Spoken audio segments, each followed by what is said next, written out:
Je suis venu, j'ai essayé, j'ai donné tout ce que j'avais. Ça n'a pas suffi aujourd'hui.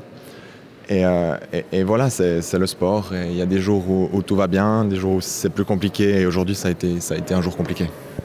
On va pas le cacher, on t'a vu hier, t'as mal à une cheville. À vrai dire, ça fait déjà plusieurs jours, voire semaines, hein, les championnats suisses, c'était ça? Les championnats suisses, c'était une petite gêne qui pour moi était passée. Pour moi, ça allait. Après les Suisses, j'ai fait une semaine en piscine et ça allait. Puis tout allait bien, les feux étaient verts en arrivant. Et une fois arrivé ici, j'ai commencé à la sentir un petit peu au début de la semaine. Et de plus en plus, en fait, au fur et à mesure de la semaine. Et puis là, j'ai essayé, mais c'est vrai que quand tu n'as pas confiance, c'est très difficile, surtout dans les disciplines techniques où tu as besoin de repères. Et là, c'est des repères que je n'avais pas aujourd'hui. Est-ce que c'est juste si je dis que tu as fait des sauts ratés pour prendre confiance pour le suivant? C'est un peu ça.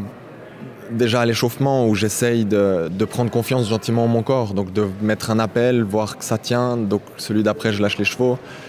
Et après il y a le petit délai entre les sauts qui fait que je dois reprendre confiance aussi entre chaque saut parce que la douleur se réveille.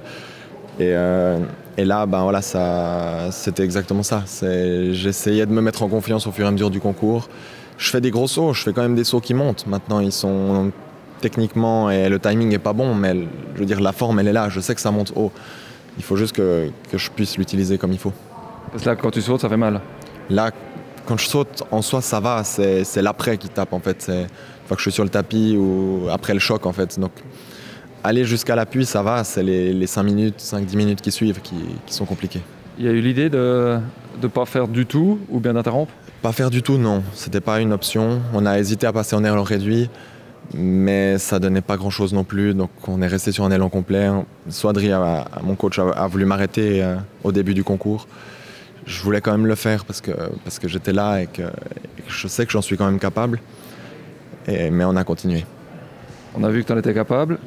Tu as toujours dit, on va dire, le gros objectif, c'est le championnat d'Europe. Donc on va réparer cette cheville. Et puis... C'est ça, l'objectif reste Munich. Maintenant, voilà, il va me falloir juste un petit peu de temps pour encaisser, mais ça ne change pas l'objectif. Et voilà, soigner ça, se repréparer, retravailler aussi ce qu'on a vu qui n'a pas joué, parce qu'il n'y a pas que ça. Et repartir pour être plus fort à Munich. Ouais.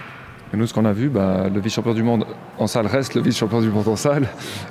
Et puis, il s'en faut de peu, quoi. Voilà, il manque pas grand-chose pour que ça passe. Le 25, le deuxième essai est pas mauvais. Je suis pas au bon endroit par rapport à la barre, mais le saut monte. Donc c'est une question de timing. C'est la première fois que ça m'arrive aussi sous ce format-là, parce que d'habitude j'ai plutôt tendance à reculer mes marques. Là j'ai dû avancer presque 3 pieds, ce qui m'est jamais arrivé, mais j'arrivais pas à courir. Donc c'est vrai que quand tu n'arrives pas à courir, c'est pas évident et ça s'est vu en fait simplement que c'était galère tout le long.